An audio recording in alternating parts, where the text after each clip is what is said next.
歡迎收睇12點半新聞，我係范樂行。先睇下今日嘅新聞重點。涉嫌受賄嘅前中央政治局常委周永康被開除黨籍，移交司法機關處理。佔領第70日，學民成員絕食，旺角就有人聚集阻塞交通。房協推出港人港樓，有團體到場抗議，要求政府起多啲公屋。詳細嘅新聞內容，前中央政治局常委周永康涉及受賄同濫用職權，造成國有資產損失。中央政治局決定開除佢嘅黨籍，並且移送司法機關處理。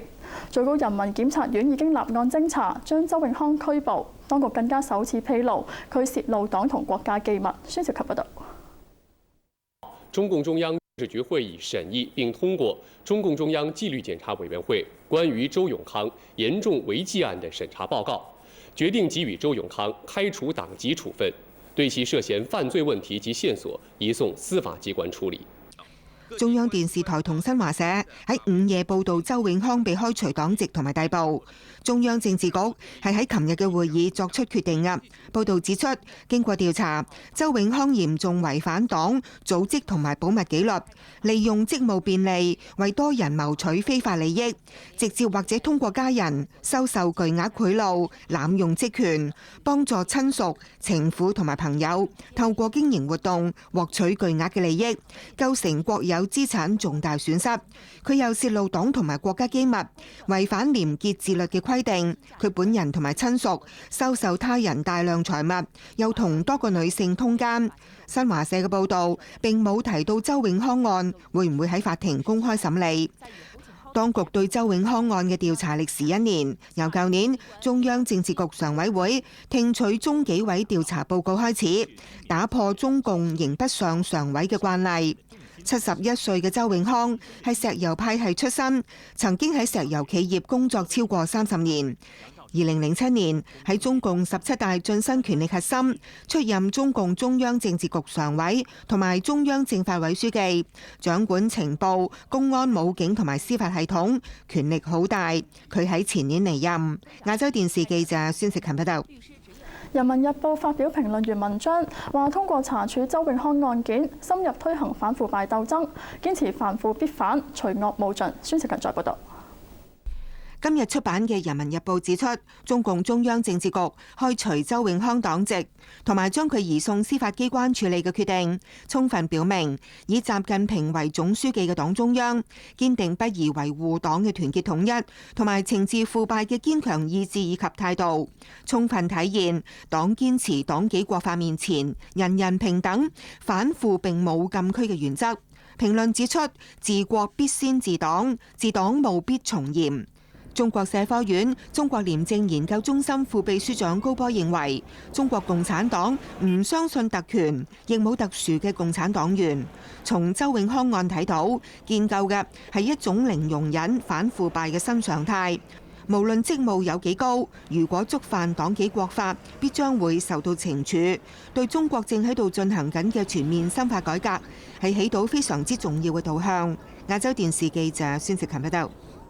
國家發改委原副主任劉鐵男受賄案會喺下個星期3公開宣判。劉鐵男受賄案係喺今年9月開審，檢察院指控佢喺2002年至2012年之間，利用擔任國家計劃委員會產業發展司司長、國家發展和改革委員會工業司司長、副主任等嘅職務嘅便利，受賄3500幾萬人民幣。佔領行動第70日，學民思潮4個成員繼續喺金鐘佔領區絕食。朝早醫護人員為絕食嘅同學量血壓同埋血糖。第一批開始絕食嘅黃之鋒同黃子悅已經絕食110個鐘。黃之鋒前往洗手間嘅時候，義工勸喻佢用輪椅代步。兩個人尋晚曾經飲用電解質嘅飲料，血糖指數回升至4以上。而新加入絕食嘅同學鄭奕霖同吳文謙亦都絕食超過60個鐘。旺角尋晚繼續有市民聲稱購物喺馬路聚集阻塞交通，警方強調任何人蓄意擾亂交通屬於違法行為，將會果斷執法。盧出耀報導。大批市民星期五晚大約10點半聚集喺通菜街潮聯小巴站附近，指有小巴違例泊車，要求警方執法，並且將一架小巴包圍。期間同司機口角。潮聯嘅問題啊嘛，唔好搞司機啊嘛，我係司機揾食㗎咋。大批警員到場增援，有警員呼籲群眾返回行人路，但未被理會。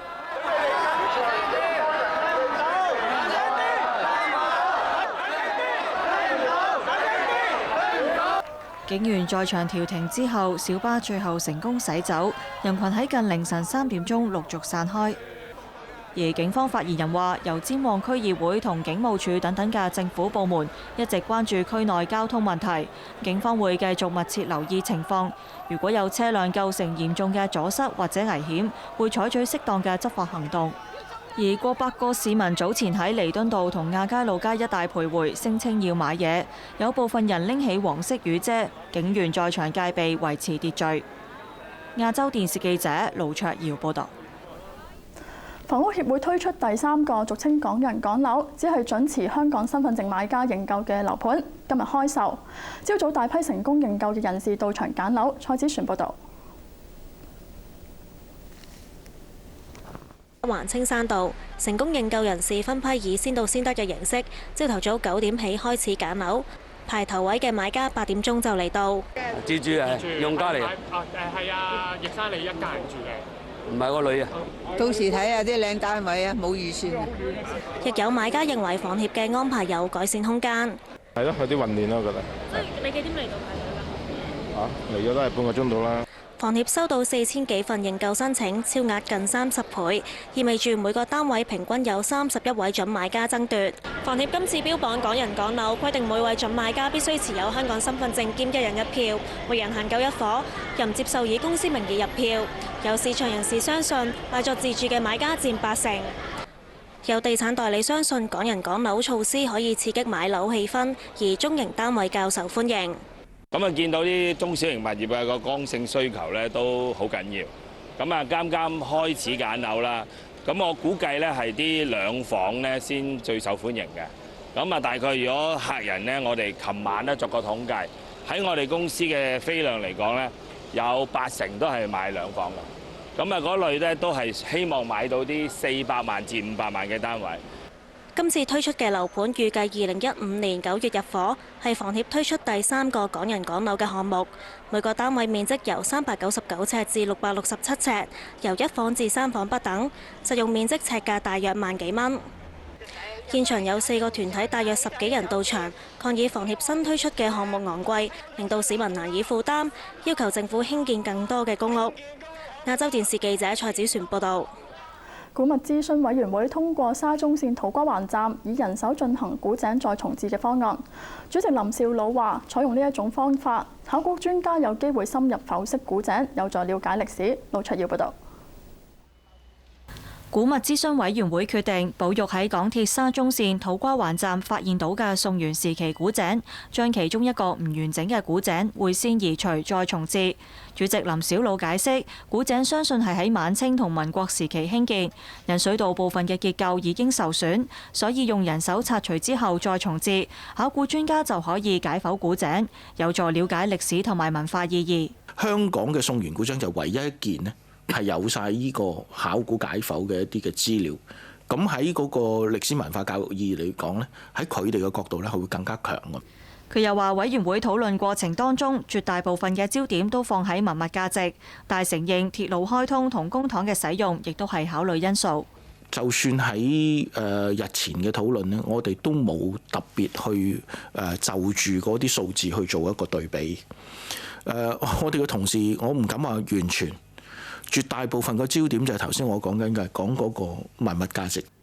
林筱魯又話喺工地內發現另外2個比較完整嘅宋元時期古井，都會原址保留。亞洲電視記者盧卓瑤報導。中環海旁摩天輪開放後嘅第1個星期六，有市民同遊客一早嚟到排隊，準備登上摩天輪觀光。有外國遊客話，摩天輪將會成為香港嘅新景點。黃婉晴去睇過。星期六朝早，中環海旁摩天輪嘅入口已經有長長嘅人龍。雖然摩天輪喺朝早11點先至營業，但係排頭位嘅市民10點就嚟到排隊。諗住嚟睇下玩下咁咯，100蚊都可以接受嘅。小朋友70。我中意玩摩天輪，所以我今日嚟。亦有遊客一家大細嚟到，對香港呢個新景點讚口不絕。Yes, we have one back home in Brisbane, where we're from, but it's not as big as this, so we want to do bigger.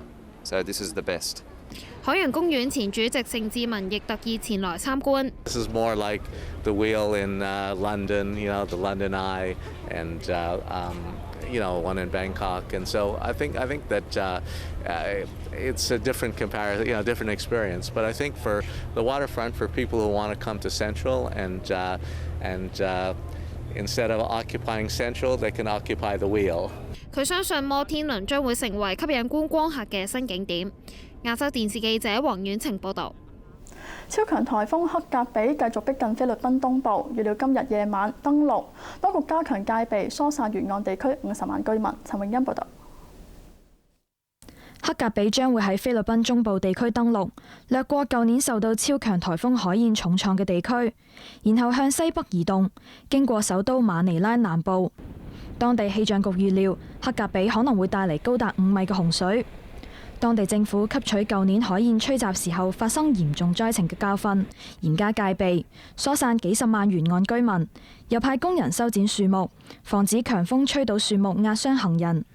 漁船已經停泊喺港口或者駛去安全嘅地方，超過150班航班取消，幾千名旅客滯留，海上交通亦都暫停。海燕舊年吹襲菲律賓造成超過7000人死亡，但氣象部門表示，今次黑格比嘅威力唔及海燕，登陸之後風力亦都會進一步減弱。亞洲電視記者陳永欣報導。喺美國紐約自治多個州份，連續第3晚有民眾示威，不滿大陪審團決定唔起訴涉嫌殺死黑人嘅白人警察，抗議警方暴力對待少數族裔。楊彩欣報導。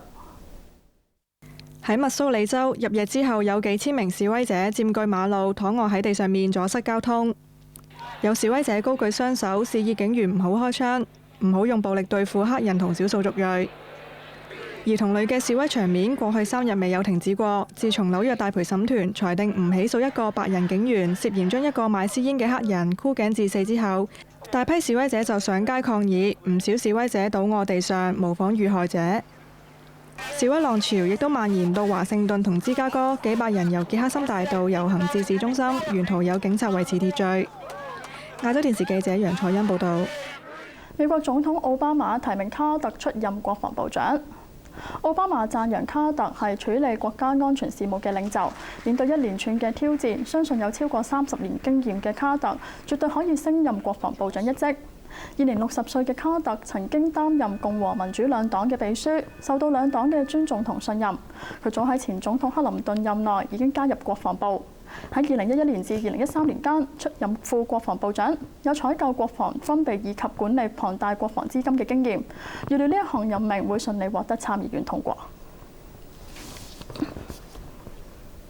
新聞報導完啦，再會。